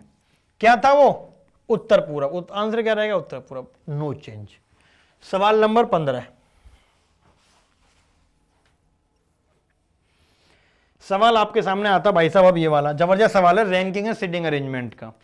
बच्चों के एक पंक्ति में रवि दाईं ओर से चौथे स्थान पर है, रवि राइट साइड से 4th पोजीशन पर है, शाम बाईं ओर से, ये शाम है कोई, ये लेफ्ट साइड से दूसरे नंबर पर है, ठीक है। जब वे आपस में अपने स्थान बदल लेते हैं, यानी शाम इधर आ गया और राम इधर आ गया, तो सॉरी रवि, रवि अच्छा रवि है क्या, रवि है, ये राइट से रवि था ना, राइट से रवि। जब इन्होंने अपना पोजीशन बदल ली तो रवि राइट साइड से 9वां हो गया, यानी रवि पहले चौथे पे था, वो कितने पे हो गया, रवि 9वें पे हो गया। शाम की बाईं ओर से क्या पोजीशन है, जब ये बंदा इधर आया चेंज की तो ये वाला बंदा यहां पहुंच जाएगा शाम, ये इसने पूछा है आपसे। एक बात मुझे आप बताओ, अगर मैं आपसे पूछता हूं, मैं आपसे पूछता नहीं कि शाम यहां पे दे रखा है, मैं आपसे पूछता कि मुझे आप टोटल लोग बताओ कितने हैं, शाम की पोजीशन में आपसे बाद में नहीं पूछता, तो आप क्या कहते जी इसमें टोटल लोग हो जाएंगे। अब आप मुझे एक बात बताओ, ये तो इधर से 2 नंबर पर है, ये बंदा इधर से 9 नंबर पर है, टोटल बता सकते हैं आप भाई, जब ये इधर से 2 पे है तो इसके पीछे कितने लोग हैं, एक बंदा बैठा होगा, यानी यहाँ पे मैं 1 जोड़ दूंगा, तो 9 + 1 कितना आ गया, टोटल हो गया आपके 10, टोटल 10 हो गए। जब टोटल 10 हैं, अब मुझे यहां से इसकी पोजीशन निकालनी है, इसके पीछे कितने लोग हैं, 3 लोग हैं, जब तो चौथे पे आए भाई, अगर मैं चौथे पे हूं तो मेरे पीछे 3 लोग हैं, अगर मैं दूसरे पे हूं तो मेरे पीछे 1 लोग है, यानी इसके पीछे कितने लोग हैं, 3 लोग। टोटल मुझे पता है 10 है, 10 में से अगर मैं 3 माइनस कर दूं तो शाम की लेफ्ट से पोजीशन आ जाएगी, 10 - 3 = 7। 7 ऑप्शन का है, बी ऑप्शन। कठिन कुछ नहीं है, आपको पढ़ना पड़ेगा, अच्छे से चीज़ों को समझना पड़ेगा। अब आप पढ़ते नहीं है, आपने चीज़ें देखी नहीं है तो आपको कठिन लगेंगी। Find the odd one out, ये आप निकालना है इसमें कौन सा ऑड वन आउट है, कौन सा डिफरेंट है। ऑड वन आउट का मतलब है कौन सा विषम है। इन चारों ऑप्शन में 3 तो सेम होंगे, और 3 के अलावा जो तीनों में सेम लॉजिक लगेगा वो एक किसी एक ऑप्शन में नहीं लगेगा, वही आपका ऑड वन आउट कहलाएगा। जैसे 9 से 72 आपको निकालना है, 54 से 6, 64 से 8, 24 से 3। अब देखो इसको हम 2-3 चीज़ सोच सकते हैं, 7 और 2 9, आप कहेंगे 7 और 2 9 है सर, 5 और 4 9 है, 2 और 4 6 आना चाहिए, 6 और 4 10 आना चाहिए। आप लोग कहेंगे कि सर तीनों ऑप्शन में नहीं लग रहा, पहले में लग रहा 7 और 2 9 मेरा पहला टिक है। नहीं, 3 आपको सेम करने हैं, 3 अलग अलग नहीं करने, 3 सेम करने, एक बच्चा कुछ आपका आंसर हो जाएगा। 3 सेम कैसे होंगे, देखो 9 8 72, 8 8 64, 3 8 24 और 6 9 54। अब आप देख लो कौन सा डिफरेंट है, गुणा 8 गुणा 8 गुणा 8, 3 सेम हो गए, सी डिफरेंट है 6 9 54। अब आप बताइए मुझे सवाल number 17, find the odd one out. बहुत आसान है, कुछ नहीं है, वर्ड ऑड वन आउट है। देखो कनेक्ट जोड़ना, बॉन्ड जोड़ना, लिंक कड़ी, हुक कांटा, होता ना दो लोग कहीं हैं उनके बीच में कोई कांटा आ गया, तोड़ दिया उन दोनों को कांटे ने, वही हुक मतलब कांटा तोड़ना। तो बाकी 3 से डिफरेंट है, पहला भी जोड़ना है, दूसरा बॉन्ड जोड़ना है, तीसरा लिंक कोई ना कोई लिंक है, जुड़ गए आप। लेकिन जब किसी के 2 के बीच में कांटा आया तो वो तोड़ देता है उनको, तो ये डिफरेंट है इन बाकी 3 ऑप्शन से। सवाल number 18, find the odd one out. क्योंकि ऑड वन आउट से ना 3 टाइप के सवाल हैं, number odd one out, word odd one out और अल्फाबेट ऑड वन आउट। तीनों टाइप के सवाल पूछे जाते हैं आपके एग्जाम में। सेम एनालॉजी में होता है, नंबर एनालॉजी, अल्फाबेट एनालॉजी और वर्ड एनालॉजी। अब देखो ये क्या आता है आपका, find the odd one out. इन चारों में क्या आप डिफरेंट देखेंगे, तो इनको भी कई टाइप के सवाल होते हैं। इनके आप लेटर देखेंगे, इनके बीच में लेटर में कितना गैप दे रखा है, गैप सेम है या डिफरेंट है। 3 में सेम होगा वो आपका बच्चा को जाएगा आंसर हो जाएगा, चौथे में जिसमें सेम नहीं होगा वो आपका आंसर हो जाएगा। इस सवाल में क्या है कि सेम लेटर यूज किए गए हैं। जो स्पोक में लेटर है SPOKE, SPOKE same same, SPOKE ये भी सेम, इसमें स्मोक दे दिया, डी डिफरेंट है, इसमें एम नहीं था, बाकी 3 ऑप्शन में इसमें एम दे दिया। या फिर आप कह सकते हैं कि इनकी लेटर का सम बराबर नहीं है, 3 का सेम है, इसमें चौथे में बराबर नहीं है। सवाल नंबर 19, अब देखो ये जो सवाल है आपका, ये आपका सवाल है सिंबल्स एंड नोटेशन चैप्टर का, सिंबल्स नोटेशन। अब जैसे इसमें क्या करते हैं हम, जो आपको इक्वेशन दे रखी है ये वाली, इसमें हमें लॉजिक लगा के नंबर फाइंड करने हैं। और जो इन तीनों में लॉजिक लगेगा ना, 72 × 19 = 23, यानी हमें इन दोनों में लॉजिक लगा के ये 23 फाइंड करना है, इन दोनों में लॉजिक लगा के 35 फाइंड करना है, 16 और 43 में लॉजिक लगा के 18 फाइंड करना है। जो इन तीनों में सेम लॉजिक लगेगा तभी मैं वेरीफाई होऊंगा कि लॉजिक सही है, तब मैं इस वाले में लॉजिक लगाऊंगा। अब इनमें क्या क्या लॉजिक लग जाता है, देखो 72 और 19 को जोड़ के भी निकाल सकते हैं, 72 19 का डिफरेंस भी निकाल सकते हैं, या फिर इनका मल्टीप्लाई करके भी हम निकाल सकते हैं। जैसे इस सवाल में किया गया है, 7 दूनी 14 + 1 × 9, इनकी डिजिट का मल्टीप्लाई हमने किया तब हमने जोड़ा है। एक और लॉजिक क्या लगता है इसी का सेम टाइप, कि इनका सम कर दो पहले, 7 और 2 9, 1 और 9 10, उसके बाद मल्टीप्लाई करो। इसमें क्या किया है, पहले मल्टीप्लाई किया देन सम किया है। सेम इसमें देखो, 1 तिया 3 प्लस 4 गुणा 8 32, 32 और 3 कितना आ गया 35 आ गया, जो को 35 दे रखा है। अब आते हैं 16 वाले पे, 1 गुणा 6 प्लस 4 गुणा 3, 12 और 6 कितना आ गया 18 आ गया, जो कि आपको ये दे रखा है।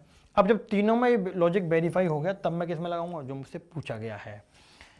3 गुणा 9 27 प्लस 2 गुणा 2 4, 27 और 4 कितना आ गया 31 31। D is the right answer.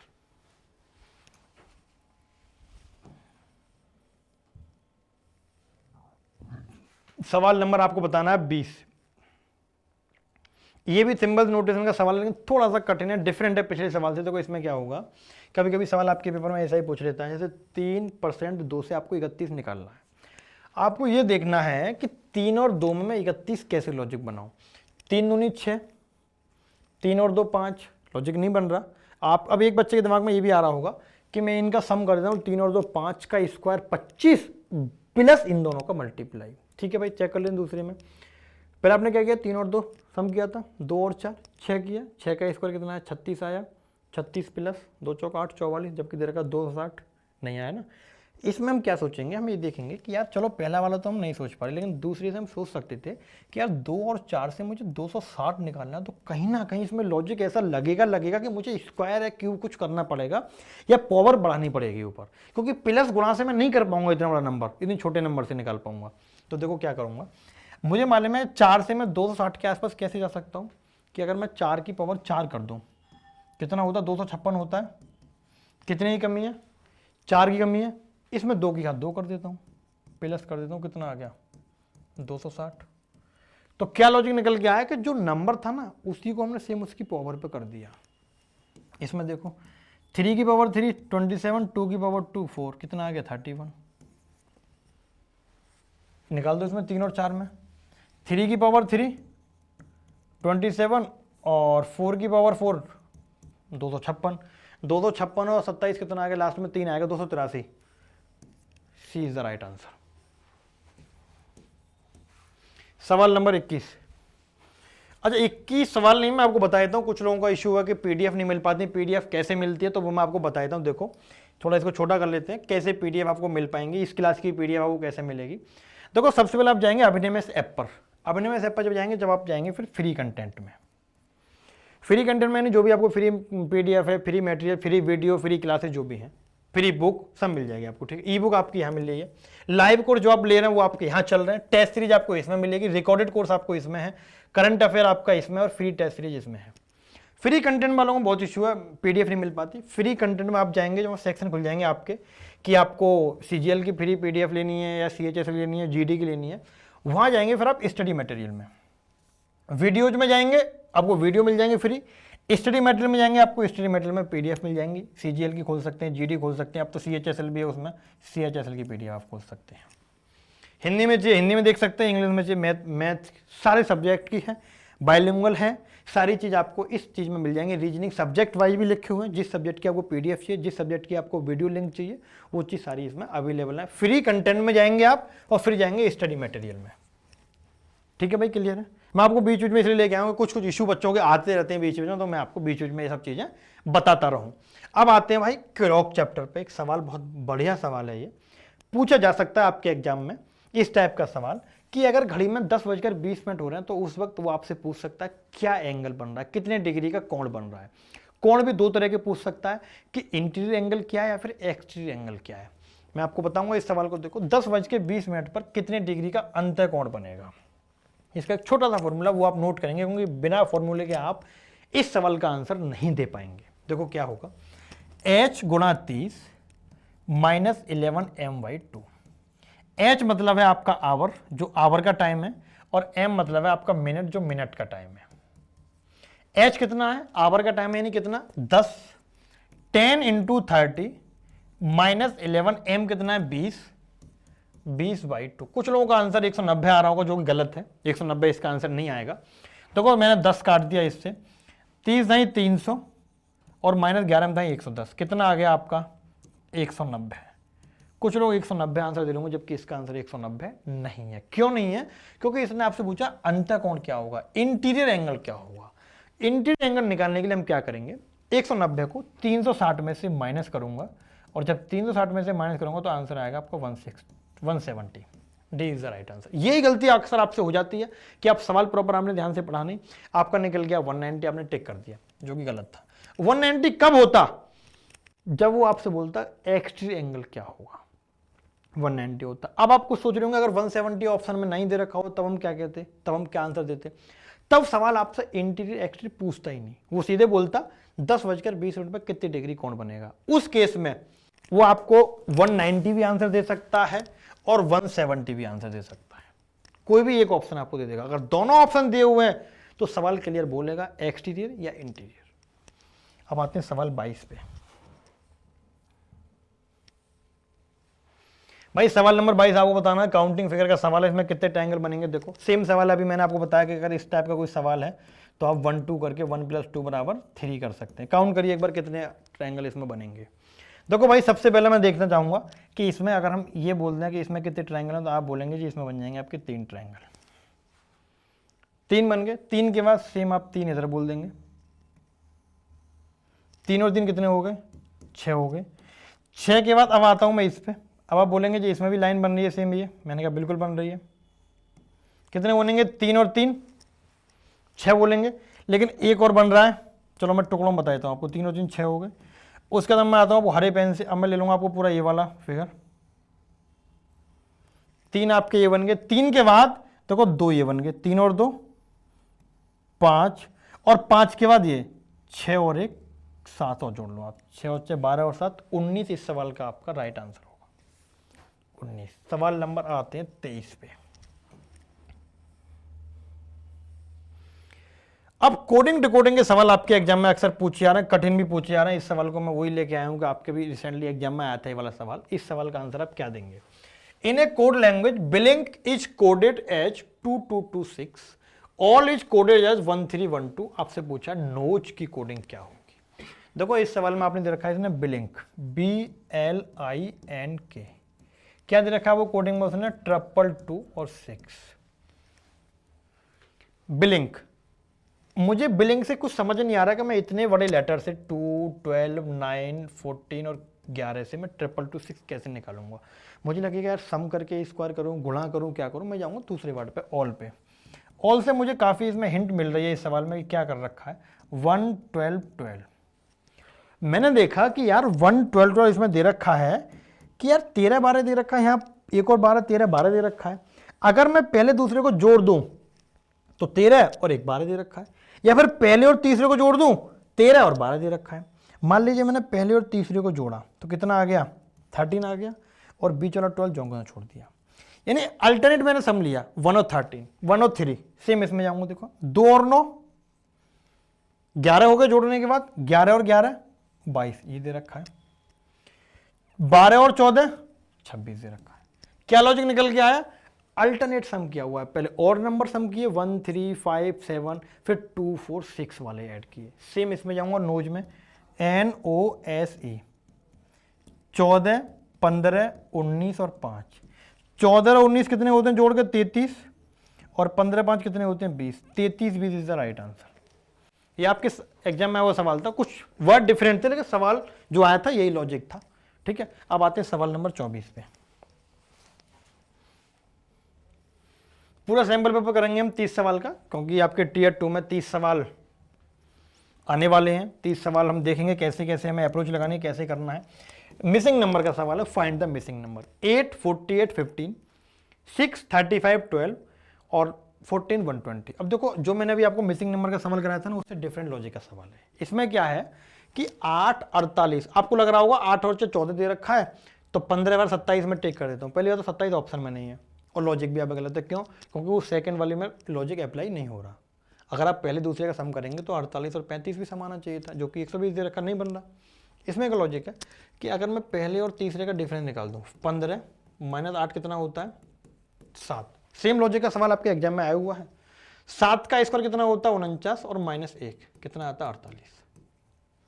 क्या लॉजिक निकल के आएगा, मैं आपको सिंपल भाषा में लिखूं तो देखो ऐसे लॉजिक लगेगा आपका, third number minus first number, third minus first का स्क्वायर मैं करूंगा, उसके बाद -1 करूंगा, सेकंड नंबर मुझे मिल जाएगा। 12 में से 6 गए, 6 का स्क्वायर 36 और -1 बराबर 35। अब कितने में से मैं 14 घटाऊं कि स्क्वायर करने के बाद -1 करूं तो 120 मिल जाए, यानी 120 -1 करके, यानी मुझे इसके अंदर कितना चाहिए, कितना चाहिए इसके अंदर 121 चाहिए, तभी तो -1 करके 120 आएगा। इसके अंदर 121 चाहिए, यानी स्क्वायर करने के बाद, तो भाई स्क्वायर से पहले कितना चाहिए, 11 चाहिए। 14 मेरे पास है, कितने में से घटाऊं, 25 में से, ये आंसर 25 - 14 11 का स्क्वायर 121 -1 बराबर 120। सवाल नंबर आते हैं हम 25 पे। देखो मिसिंग नंबर सीरीज के सवाल भी बहुत कठिन कठिन आपके एग्जाम में पूछे जाते हैं। अगर मैं इस सवाल को लूँ तो देखो 13, इस सवाल में हम कैसे अप्रोच लगाएंगे, 13, 13, 15, 27, 47, 67, 97, 153, 153 लिख रहा नहीं यार, मैं तो लिख देता हूँ देखो थोड़ा सा, 13, 13, 15, 27, 47, 67, 97 और 153। देखो भाई इसमें जो लॉजिक लगेगा क्या लगेगा, सबसे पहले मैं देखूंगा इस सवाल में गैप क्या है, क्योंकि नंबर इसमें ज़्यादा बड़े नहीं दे रखे। जब नंबर ज़्यादा बड़े नहीं दे रखे तो हम गैप ले लेते हैं सिंपल, हम ये नहीं कि गुणा स्क्वायर है देखेंगे कुछ भी। देखो यहाँ कितना गैप है, 0 गैप है, यहाँ 2 का गैप है, यहाँ 15 और 12 27, 27 और 20 47, 47 और 20 67, 67 और 30 97 और 53 और 3 56। यहाँ आपको निकालना है। देखो अब कैसे करेंगे आप, देखो 0 निकालने के लिए तो मैं 1 का स्क्वायर -1 भी कर सकता हूँ, 1 का क्यूब -1 कर सकता हूँ, 1 का क्यूब -1 का स्क्वायर कर सकता हूँ। मैं जाऊँगा आगे के नंबरों पे। अगर मैं इसको बोलता हूँ 1 का स्क्वायर 2 का स्क्वायर -2, 2 आ जाएगा। इसको बोलता हूँ 1 का स्क्वायर -1 0 आ जाएगा। इसको क्या बोलूँ फिर, अब 1 2 लगातार नंबर आ रहे हैं, लगातार नंबर मुझे चलने पड़ेंगे। फिर 3 का स्क्वायर 9 + 3 12, 4 का स्क्वायर + 4 20 आ गया। 1 2 3 4 आगे जाऊंगा 5, 5 का स्क्वायर, अब -5 करना पड़ेगा, 5 के बाद 6 जाऊंगा, 6 का स्क्वायर 36 -6 30 आ गया। अब 7 पे जाऊंगा, 7 का स्क्वायर 49 + 7 56। लगातार नंबर चल रहे हैं, लेकिन देखो लो डिफरेंट क्या है, यहाँ माइनस है, यहाँ प्लस है, यहाँ माइनस है, आगे प्लस जाएगा। 8 का स्क्वायर + 8 कितना आता है, 64 और 8 72, 72 और 153, लास्ट में 5, कौन से ऑप्शन में, 2 में है, 5 12 325 नहीं 225, sorry 225, 225 is the right answer, 20 का सही आंसर होगा। अब देखो हर सवाल का कहना डिफरेंट लॉजिक है, चाहे आप नंबर सीरीज को ले लो, चाहे आप मिसिंग नंबर को ले लो, सवाल कठिन तो पूछे जाते हैं भैया एग्जाम में, पढ़ना पड़ेगा। सवाल नंबर 26, अब देखो सवाल 26 का आंसर क्या होगा, आप एक बार निकालिएगा, देखिए कठिन सवाल नहीं है बिल्कुल भी। इसने आपसे पूछा है कि इस सवाल में हम यदि किसी दर्पण को रेखा पर रखा जाए तो दी गई उत्तर आकृतियों में से कौन सी आकृति प्रश्न आकृति का सही प्रतिबिंब बनेगी। यानी इसने पूछा आपसे मिरर इमेज, ये लाइन दे रखी है आपको एक, इसको लेफ्ट से राइट में आपको रोटेट करना है, शिफ्ट करना है, देखना है मिरर में कैसे में दिखेगी। तो देखो मिरर इमेज में लेफ्ट और राइट चेंज हो जाता है, वाटर इमेज में टॉप और बॉटम चेंज हो जाता है, लेकिन सिमेट्रिक फिगर चेंज नहीं होगी। अब जैसे ऊपर वाला गोला है तो ऊपर गोला रहेगा, ये 2 गोले राइट में लेफ्ट में आ जाएंगे, ये ट्रायंगल है, ट्रायंगल इधर पहुंच जाएगा। कोई ऐसा फिगर है, ऊपर तो एक गोला रहेगा, 2 वाले काट दो आप, ट्रायंगल उल्टा नहीं होगा, ट्रायंगल उल्टा नहीं होगा। सी थर्ड। सवाल नंबर 27, कैलेंडर का सवाल आप ट्राई करेंगे एक बार, क्या आंसर आएगा कैलेंडर का सवाल नंबर 27 का।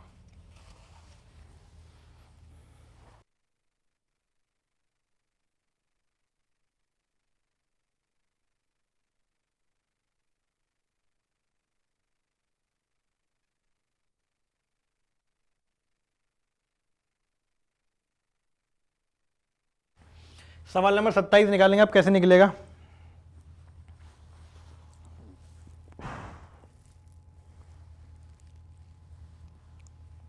क्वेश्चन नंबर 27 आपको बताना कैलेंडर का सवाल है। देखो कैलेंडर के सवाल में क्या करते हैं, इसने आपसे पूछा है 14 फरवरी 2016 को कौन सा दिन होगा, 14 फरवरी 2016 को कौन सा दिन था। इसे निकालने के लिए हम क्या करते हैं, सिंपल एक फॉर्मूला है इसका, मैं आपको बता देता हूँ कि सबसे पहले हम लिखते हैं डेट क्या हो, फरवरी का कोड क्या होगा, ये सेंचुरी ईयर का कोड क्या होगा, ईयर कैसे लिखेंगे, फिर जो कोड निकल के आएगा वो कैसे लिखेंगे। तो मैं आपको भी सिंपली बताता हूँ, बाकी तो फिर हम डिटेल में पूरा पढ़ेंगे बैच में, क्योंकि अभी यहाँ डिटेल बताना। देखो 14 फरवरी में क्या होगा, सबसे मैं लिखता हूँ डेट, क्योंकि जब तक पूरा इस चैप्टर का बेसिक नहीं समझोगे, अभी मैं आपको सवाल करा रहा हूँ, पूरे सैम्पल पेपर करा रहा हूँ, क्योंकि इस चैप्टर को सवाल निकालने के पूरा बेसिक से आपको समझना बहुत जरूरी है, स्टार्टिंग से पढ़ना बहुत जरूरी है। तो 14 लिखूंगा, 14 में लिखूंगा फरवरी का कोड क्या आएगा। अब फरवरी का कोड क्या, क्योंकि पेपर अभी तो आप मोबाइल देख के बता दोगे, कैलेंडर देख लोगे, मोबाइल में देख के बता दोगे, पेपर में आपको ना मोबाइल अलाउ होगा, कुछ नहीं अलाउ होगा, अब वो दिमाग लगाना पड़ेगा। अगर ये लीप ईयर है तो फरवरी कोड होता है 3। फिर बात आती है सेंचुरी ईयर क्या है, 2000 है, इसका कोड होता है 6। 16 ईयर दे रखी है एक्स्ट्रा, 16 लिख दूंगा। 16 में अगर मैं आपसे पूछूं लीप ईयर कितनी है, तो आप 4 से भाग करके देखेंगे, जितनी बार कंप्लीटली कटेगा वो लीप ईयर होंगी। 4 चौक 16, 4 लीप ईयर आ गई, बटे 7 से भाग कर दूंगा। अब कुछ लोग क्या कर रहे होंगे, इसको पहले जोड़ रहे होंगे तब 7 से भाग देंगे, जोड़ने की जरूरत ही नहीं भाई। 7 से 14 कट गया, 7 से 3 और 7 कट गया, 16 और 6 22, एक बचा, 7 से 21, यानी आपका एक बचा क्या, रिमाइंडर। अब जो रिमाइंडर बचा है, अब आप एक कैसे छाटेंगे, इसमें कौन सा एक दिन आएगा। तो आपने देखा होगा आपके कैलेंडर में संडे से शुरुआत होती है, संडे शुरुआत होती है, संडे को आप 1 मान लो, संडे 1, मंडे 2, इस तरह आपको शुरुआत करनी है, और फ्राइडे तक हो जाएंगे आपके, सैटरडे आप 0 कर देंगे। इसका आंसर क्या होगा, D is the right answer. ये पूरा कॉन्सेप्ट, पूरा तरीका आपको शुरू समझना पड़ेगा, मैं आपको बताऊंगा सारी चीजें। अब आते हैं सवाल नंबर 28 पे। सवाल नंबर 28 क्या कहता है, देखो भाई 28 नंबर सवाल कहता है आपसे कि पी क्यू का पिता है, पी जो है क्यू का पिता है। एक आपके आते हैं ये वाले टाइप के सवाल जो ब्लड रिलेशन में जो पूछे जाते हैं, पी क्यू का पिता है, एस की मां टी की शादी वी से हुई है। एस की मां मतलब मैंने मान लिया कोई एस है, एस की मां टी की शादी वी से हुई है, ये वी से होगी, वी आदमी है। अच्छा, टी क्यू की बहन है, टी क्यू की बहन है, यहां से आसान हो गया, ठीक है, टी क्यू की बहन है, ये लाइन भी क्लियर होगी, ये लाइन भी क्लियर होगी, टी क्यू की बहन है। पी क्यू का पिता है और आर का नाना है जो एस का भाई है, और आर का नाना है, और आर का नाना है जो एस का भाई है, ठीक है, आर एस का भाई है, यानी ये इसके पिता हो गए, ठीक है। अब वी पी से किस प्रकार संबंधित है, वी, अरे वी पी से किस प्रकार संबंधित है, जब ये इसकी बेटी और बेटी का आदमी कौन हो गया, दामाद हो गया, सन इन लोगे, तो बहुत आसान सवाल था, दामाद लिख लो, दामाद, तुम भी किसी दिन बनोगे दामाद। सवाल नंबर 29 नंबर सवाल है आपका नंबर सीरीज का। नंबर सीरीज का सवाल है, थोड़ा सा कठिन सवाल है, तो कभी इसमें कैसे पूछ लगाएंगे। 6, 4, 10, 14, 43। देखो भाई, अब 6 से 4 पहुंचने के लिए आपको कहीं ना कहीं दिमाग थोड़ा सा लगाना पड़ेगा, हम कैसे पहुंचेंगे। देखो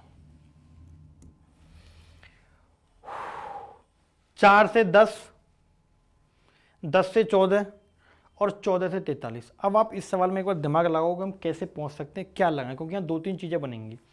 6 एकम 6 -2, 4 दूनी 8 +2, 10 दूनी 20 -6, यह भी लॉजिक आपका फेल हो जाएगा। एक बार सोचो क्या कर सकते हैं।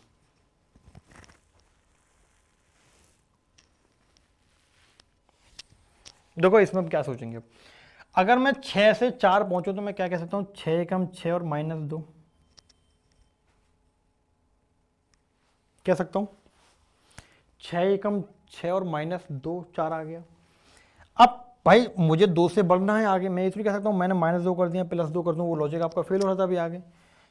4 गुना 1.5 6 +4 10 आ गया। अब मैंने गुना 1.5 कर दिया, 2 नहीं की क्योंकि +2 हो रहा था फिर। अब 1 1.5 यहाँ कितने से गुणा करूंगा मैं, अब 1 के बाद आधा बढ़ा, 2 से गुणा कर देता हूँ, 10 दूनी 20 -6 हो गया, 14 आ गया, यानी प्लस माइनस प्लस। 1 के बाद 1.5 आधा बढ़ा, 1.5 से 2 आधा बढ़ा, 2 से 2.5 करूंगा, 14 दूनी 28, नहीं 2.5 से गुणा करूंगा ना, 14 दूनी 28 और 7 35 और 8 43 आ गया। जो प्लस माइनस में नंबर है वो इवन नंबर चल रहा है, जो प्लस माइनस में इवन नंबर, और जो गुणा वाला है वो आपका आधा आधा इंक्रीज हो रहा है, 1, 1.5, 2, 2.5, 3 से गुणा करूंगा यहाँ। अब प्लस आएगा माइनस, वो भी देखने वाली बात है, माइनस प्लस माइनस आएगा, ठीक है। 43 का कितना होता है 129 और minus 10, 119 is the right answer. थोड़ा सोचने वाला सवाल था, क्यों? देखो पता अगर आप करते कि 6 एकम 6 माइनस 2, 4 दूनी 8 प्लस 2, यानी ये पहले आपने माइनस 2 किया फिर प्लस 2 किया, फिर आप माइनस 2 करोगे, 10 दूनी 20, माइनस 6 आ रहा था। अगर माइनस 6 भी करते तो फिर आगे माइनस 6 नहीं होता, लॉजिक आपको कहीं ना कहीं फेल हो जाता। अब आते हैं सवाल नंबर हम 30 पे। सवाल नंबर 30 से जाने से पहले मैं एक सवाल देखना चाहता हूं, कौन सा सवाल था अभी, कि इसमें किसी को दिक्कत तो नहीं है। सवाल नंबर इसमें एक बार सवाल नंबर 12 में देख लेता हूं, किसी को कोई इशू तो नहीं है, एक बार देख लेते हैं दोबारा, कोई बात नहीं। 1, 15 आपके वो हो गए, उसके बाद 1, 2, 3, 4, 5, 6, 7, 8, 1, 2, 3, 4, 5, 6, 7, 8, ठीक है, 8, 15 और 8, 1, 2, 3, 4 और 1, 5 दिया, 15 हो गए। 1, 2, 3, 4, 5, 6, 7, 8, 8, 23, 1, 2, 3, 4, ठीक है भाई, ओके 27 है। सवाल नंबर 30 पे आइएगा। अब आप क्वेश्चन नंबर 30 आपके सामने सवाल आ चुका है मिसिंग नंबर का। बहुत ही ज़बरदस्त सवाल है, बहुत आसान सवाल है, और मुझे नहीं लगता कोई बच्चा आप में से ना कर पाए। बहुत आसान सवाल है, बहुत ही ज़बरदस्त सवाल है, आसान सवाल है। देखो अभी मैंने आपको 2-3 सवाल जो कराए वो बिल्कुल डिफरेंट थे, उनसे डिफरेंट है। अब इसमें आपको देखना नहीं है कि मैं पहले दूसरे में लॉजिक लगाऊं या तीसरे में लगाऊं, इसमें आप इक्वल कर सकते हैं। 4 नंबर है, 2-2 को लेके, जैसे अगर मैं इसमें 12 और 7 ले लूँ, 12 सत्ते 84 और 6 गुणा 14 कर लेता हूँ, 14 छक्के गुणा करके 14 छक्के 84। इसमें ये मत करो कि मैं पहले गुणा करूंगा फिर दूसरे से 6 से डिवाइड करूंगा, आप बराबर कर सकते हो। 4 नंबर है, अल्टरनेट गुणा करके बराबर कर लो। 14 चौका 56, 8 सत्ते 56, 8 सत्ते 56, सेम आ जाओ इस सवाल पे। 9 धाई 90। अब मैं 18 में कितने से गुणा करूंगा 90 आ जाए, 5 से, 18 में 5 90, आंसर क्या आ गया 5। तो कठिन देखो कुछ नहीं है किसी भी चीज़ के लिए। मैंने आपको भी 30 सवालों का सैंपल पेपर कराया, मैं चाहता हूं कि आप इसी तरह मन लगा के पढ़ें आगे, और उसी के लिए मैं आपको ये बताने आया हूं कि मैंने जो सैंपल पेपर आपको कराया, इसी तरह के हम कठिन से कठिन सवाल अपने आने वाले सीजीएल मेंस के बैच में करेंगे। टियर 2 का जो बैच है मेरा 19 दिसंबर से अभिनय में इस ऐप पर। कोई बच्चा ये ना होगा मैं सर इस वजह से नहीं पढ़ पाया, मुझे ये वाला इशू था, इस वजह से मैं बैच नहीं ले पाया, इस वजह से मैं कोर्स नहीं ले पाया, उसके लिए कोई भी समस्या अगर है तो नंबर नीचे लिखा हुआ है, इस पे आप कांटेक्ट कर सकते हैं, हेल्प मांग सकते हैं। कोई भी समस्या अगर आपके सामने तो उससे आप बता सकते हैं, जो भी हेल्प होगी, जो भी आपकी समस्या होगी सॉर्ट आउट की जाएगी। तो अभी मिलता हूं मैं आपसे 19 दिसंबर को अभिनय में इस ऐप पर टियर 2 के सीजीएल मेंस के बैच में। तब तक अपना ध्यान रखिएगा, bye bye, take care, thank you so much.